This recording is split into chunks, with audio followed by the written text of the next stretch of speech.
It's another lovely episode of the Community First podcast where we have legal and social conversations with the community.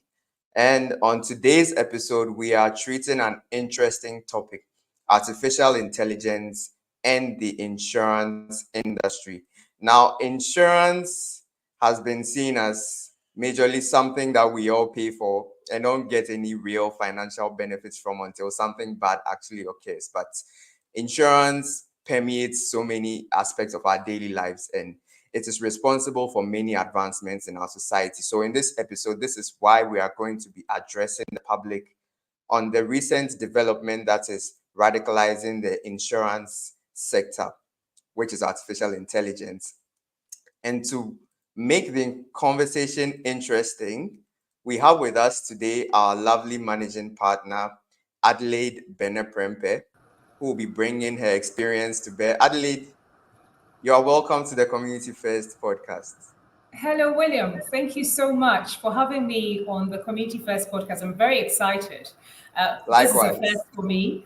And I'm looking forward to a great conversation with you. So thanks for having me. You're welcome once again. To set the ball rolling, I think we would want to address the elephant in the room, which is artificial intelligence. What's this AI? Everyone is going crazy about it. What does it mean? Indeed, William, you can't seem to have a conversation these days without artificial intelligence popping its head in that conversation. And I think that, simply put, I'll say artificial intelligence is the ability of a computer or a computer-controlled robot to perform tasks that are commonly associated with the intellectual processes of the human brain. So it essentially is the ability to create, to make decisions, to generalize, and that's what artificial intelligence actually does. I think what's made it very interesting and why we've witnessed exponential growth and development in artificial intelligence are events that have occurred in recent times. And I'll start with the COVID pandemic. The pandemic necessitated development to be able to develop vaccinations. We had to come to terms with remote working, remote learning. And against that backdrop, there's also been an increase in interconnectivity. There's been a development of computer processing power. There's access to data, affordable ways of storing data. And because of all these circumstances we find ourselves, we have basically been propelled into the future of artificial intelligence. And what has made it even more exciting is generative AI, which most people will know an example being the Chat GPT, which was developed by DeepAI, I think in 2022. Now that kicks it up a notch because not only do we find AI mimicking human intelligence, we also have a tool which generates content as a result of the data in the form of text, images, and creativity. So that's where we are. The future is now with artificial intelligence. Right. And on the global scale, on the global level, how exactly, in your experience, do you think AI is impacting the insurance industry? AI has taken the insurance industry by storm. And in fact, if you read reports from McKinsey, they predict that by 2030, AI would have made a seismic impact on insurance. And they predict that operational costs in the insurance industry will be cut by about a good 40%. So a lot is happening globally. There's a lot of exciting developments globally. And I'll give you examples based on global companies, because that's what we have. So there's a company called Alliance, for example, it's a German company. and they have invented a weather alert tool. And what that tool does is that it gives the insurance policyholders the sense of bad weather in terms of its impact and location. And therefore, it creates diverse routes for the insurance policyholders. And when there is an accident, it enables them to upload photographs, for example, of the damage, and they are able to, by their automated service, calculate the risk, the costs in seconds. So that's one example which really blew my mind that I came across. There's also a company called Allstate. Allstate is particularly developing AI to detect fraud, and they do that Wow. based on historical data. So, if, for example, you have a history of making a fraudulent claim with your insurer, then that information is at their fingertips as a result of big data analytics, where basically there's a lot of interconnectivity of computers, internet globally. So they are able to tell your history. If there's been inconsistency at the time that you claimed or there was suspicious behavior, they take that all into account in assessing your risk profile, indeed assisting them to price fairly or to catch you out, as the case may be.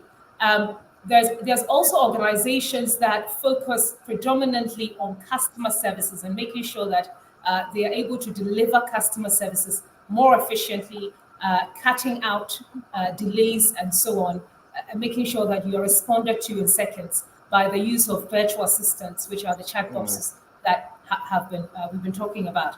So a lot is happening. A lot is happening, and Yeah. it is just so exciting. Right, right. I'm glad you mentioned Allstate's products that enables fraud detection, because it allows me to segue nicely into the next question, which I have for you regarding the risks, the legal risks, and challenges associated with the incorporation of AI in the insurance sector. Because really, what does this mean for us as lawyers? We are all at risk. I think, society at large. But I think it's important to focus on the benefits and the way you Okay. use your AI tool to provide or meet the needs that you have. Um, as lawyers, naturally, when you look at our bread and butter, the contracts that we churn out, uh, document review, getting ourselves ready for court, and the like, it is data heavy. And sometimes we are caught reading several pages, copious amounts of information that we're taking on. Now, what AI can do is that it can make us more efficient. So it's very much an assistance rather than the be all and end all. It's not some all singing, dancing panacea to the lawyer's work. So, for example, William, if you've had a very long day in court and you have another case the following day, and you are faced with a brief of monumental proportions, if you had a useful AI tool, what it will do, yes, it can review the documentation in record time, which is beyond conventional wisdom, but you have to have your finger on the pulse. The AI might tease out relevant information for you that you may have missed out because maybe you're tired or your eyes are glazing. So it goes hand in hand. It needs that help. And what lawyers cannot be seen doing is relying on AI in its entirety. And that Yeah. brings me to a case that recently was heard in the district court in the US, where a lawyer basically relied entirely on an AI tool, which churned out two case laws that he then went to court with. And upon further verification and investigation, was found that this chat GPT, which is the generative That's AI, embarrassing. had churned out two fabricated cases. So Wow. deep professional embarrassment there. We need to make sure that we don't fall foul for that. So Right. legally, we are not safe. We need to make sure that we're using the tool properly and we have a system of validation. When it comes to general risk factors, AI Yeah. has been known to cause bias, discrimination. I think there's a case, again, there was a case, State Farm Insurance, a huge insurance company in the US, which was brought to book because it was found that their AI tool was discriminating against African American names. Now, Wow. interestingly, it's important to realize that the AI tool is not biased, but is biased as far as the information that is at its disposal. So it was Yeah. based on historical data.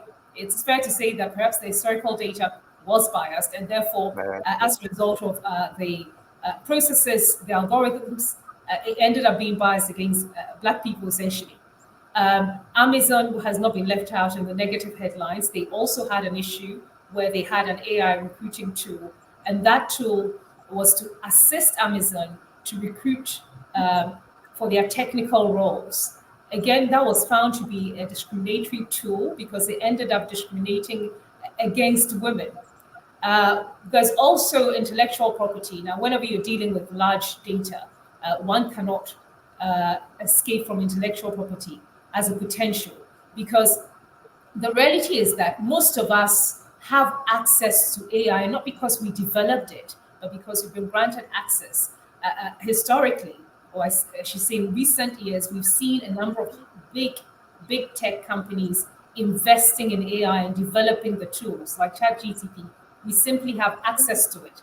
So one has to Yeah. look carefully at the intellectual property rights, copyright, patent rights, and make sure you're not breaching any rights. And if you are at risk of breaching the rights, then you need to get a lawyer to start considering licensing, for example. What sort of contracts are in place to protect yourself from breach claims? And of course, we've got the risk of fraud detection, which we spoke about. Yeah. We spoke about it. Yeah, true. I find the topic of discrimination quite interesting because I'm familiar with the concept in the insurance industry known as differentiation, where the pricing of a risk is based on a factor that's acceptable in the sense that the higher your risk, the higher your pricing of your premium. But then I guess if there are other factors taken into consideration, irrelevant or illegal factors like, as you mentioned earlier, um, gender based or on the basis of your race, I think that's obviously a no go area. So it's good that Yeah, we are mindful of those things, and it also highlights on the importance of why we shouldn't consider AI as replacing us humans, because AI can only act on what we feed it. So in that sense, there should be that interdependence where we feed it with the proper, training models so that it does not do things that would cause it such, discriminatory exactly. outcomes. Yeah. Exactly, William. I think that you are spot on. If your AI tool turns out, or the algorithms turn out to be discriminatory, it shouldn't be based on gender or race. If it's based on bad habits, for example, you're a drug addict or you indulge in alcohol a bit too much, or indeed you have an unhealthy lifestyle, that's slightly different. And that goes into the mix when we're doing the risk assessment, uh, which is essentially underwriting in insurance. Right. Right. I want us to bring it home now. I want us to bring it back to our lovely, beloved country, Ghana. How, on the global level, are we faring when it comes to the incorporation of AI in our sector? Do you think we are far behind, or do you think AI is also radicalizing our side of the globe with regards to the insurance sector and AI? Well, William, I think that when it comes to artificial intelligence, we are all in the same boat. Okay. We need to get the basics right. I think I would say that yes, if we look at what's happening on a global scale, the Ghana insurance industry is doing what it needs to do. It has started the journey, but there's a lot more to go. We do have chatbots, we do have virtual assistants. And I think Hollard Insurance started that journey with Arba Hollard. By the way, I've Right. been told Right. that all chatbots in Ghana, in Nigeria, are named after females. I don't know how far that is true, but I'll leave it as that.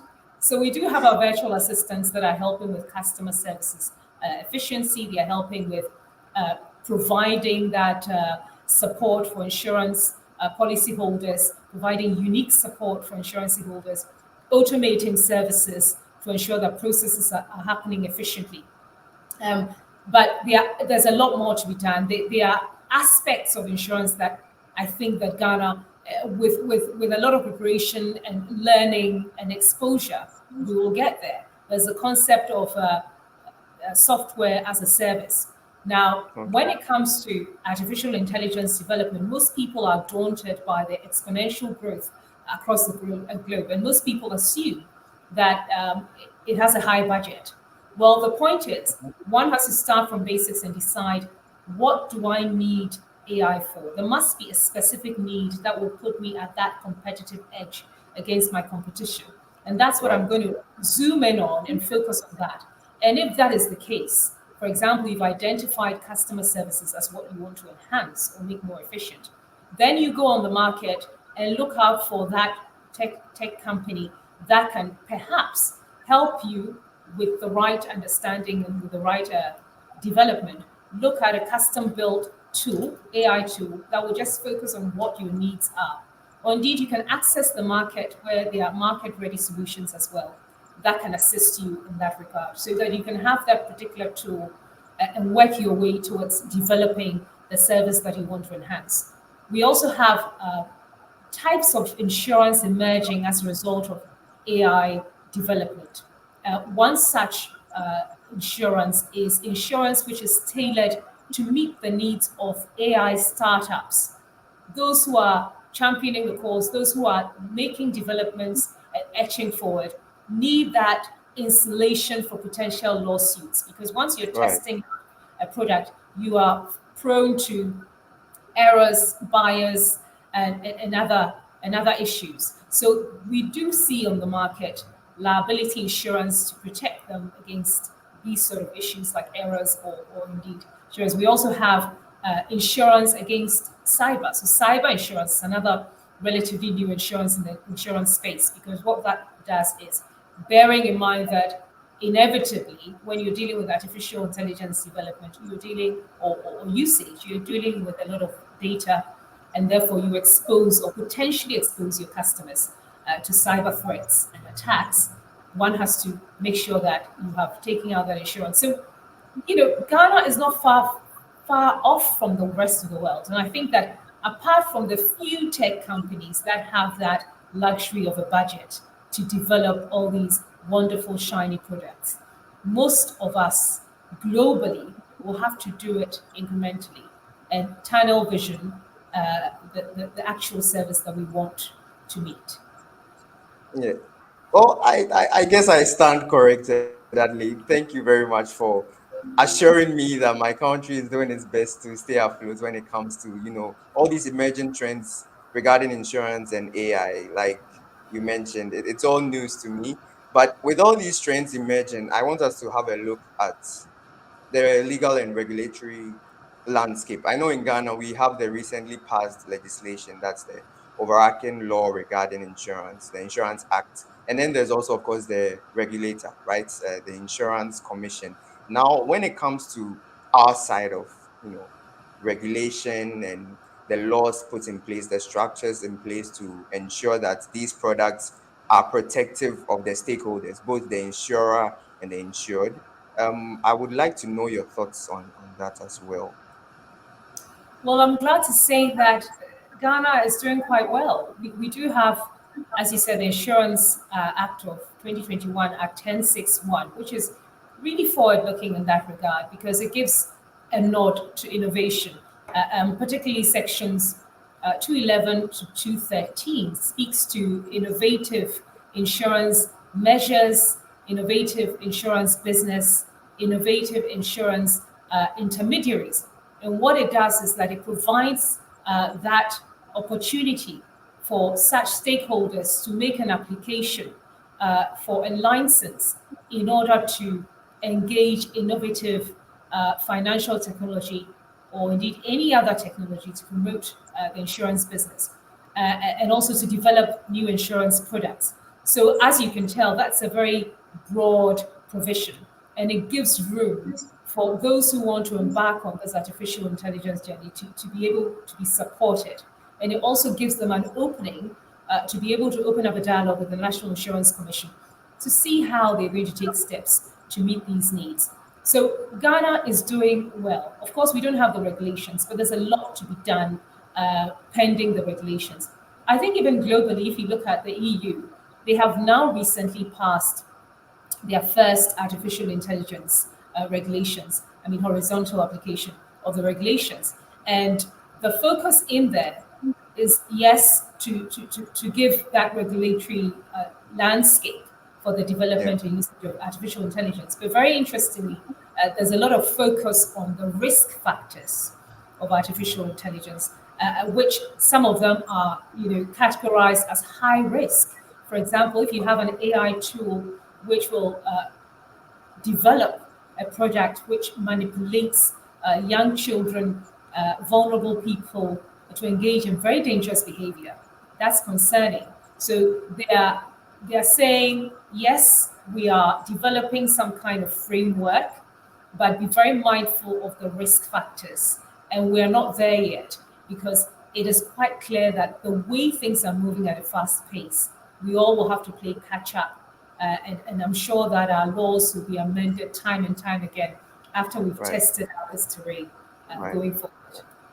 Right. There definitely needs to be that dialogue between, the government and the stakeholders to ensure that the proper legislations are passed. So, as you mentioned earlier, there are avenues for you to license new AI stroke insurance products, but the actual regulations that implement the parent legislation are not yet in place. So, if there's that dialogue in furtherance of all these issues, I guess at the end of the day, everyone's interests will be met. Before we go, Adelaide, it's been such an insightful conversation, and I wish I could talk to you all day. But before we go, we want your final thoughts, your concluding remarks regarding how AI is revolutionizing the insurance industry. Just some key takeaways for our listeners and viewers across the world. So, William, yes, I mean, when you look at the insurance industry, I think it's a service related industry, it's customer based. And typically, if you are considering artificial intelligence, there are a number of reasons. It's either you want to enhance your customer service, you want to develop new business, or you want to have a competitive edge. And how do you Mhm. achieve that? It means that you have to identify the need for artificial intelligence. It's not a one size fits all. You can't just say that, okay, I just want an AI, but for what? So first, what we tend to tell clients is that you have to develop your need. You need to have a clear strategy as to how you're going to do this, assessing the opportunities and the risk factors. Once you've decided on the strategy going forward and identified the need and the particular tool that is required, it's very important that as an organization you have clear guidelines um, and rules as to how this is going to play out. Because you can't go in with your eyes closed. You have a lot of data, your customers reliant on you. So you've got to make sure that whatever tool you're considering, you've assessed how it's going to interact with your customer data in order to not to expose your customers to risk. So you need to do that as well. You have to have that internal document that guides that way forward. And as you're doing all this, it's not so much a matter of getting tech savvy experts to champion this. I think the key personnel of any organization should be in the room when this discussion is being had.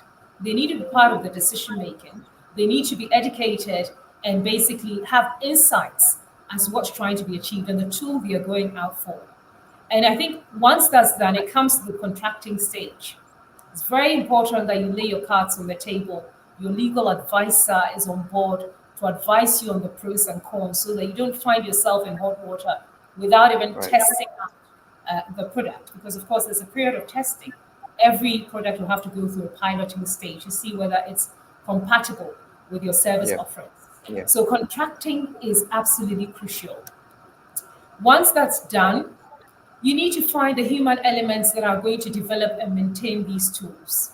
So when people say that artificial intelligence is going to take over the human race, indeed in the workforce, it cannot be. I always say that the human element is a crucial aspect of any digital transformation. We Yeah. are the ones who are going to ensure that the tool works for our good and not for our harm. The human personnel is going to have to be trained to ensure that when the algorithms go awry, they find a way of validating to make sure that they have saved the company from legal costs on bias, discrimination, and the rest of it. And I Yeah. think that another point for me is that there has to be continuous learning and growth. Things are Right. happening so quickly that we can hardly catch our breath. You need to be invested in that development and learning for yourself and for your team to ensure that they're using artificial intelligence responsibly. And against that backdrop is the regulatory framework. Ideally, we'll have a robust regulatory framework whilst we start on this. But it's early days, not just for the industry here, but also the regulator. The regulator has introduced the concept, but it doesn't have all the answers. If you, as a stakeholder or as an insurance business, engage with the regulator, then the first thing is you are complying, and the second is you are able to influence the development of the law or the regulations or the policies. And you can't do this by yourself. You've got to Yeah. foster that collaborative approach between other industry players, other businesses, especially when your business is aligned with your competitor, that you go in together, you chip in together to develop the tool. But so, what I would say is, it is here to stay. We need to start from somewhere. Let's not be daunted. Let's work together for our good. Thank you. Thank you so much, Adelaide. You're a mine of information. It saddens me that we have to end the conversation here, but this has been another episode of the Community First podcast where we have legal and social conversations with the community. I've been your host, David William, and we've been talking to Adelaide Benneh Prempeh, the managing partner of BNP Associates, regarding AI and how it's affecting the insurance industry. Adelaide, I hope the next time we reach out to you, you clear your busy schedules for us because I don't think the conversation ends here. Indeed, William, I've had such a wonderful time. It's been so exciting to have this discussion. And, I'm always available if you need me on the BPA Community First podcast to have another chat. Thank you so much. Have a good day. Thank you for joining too. Have a lovely day. All right. Thank Bye. you.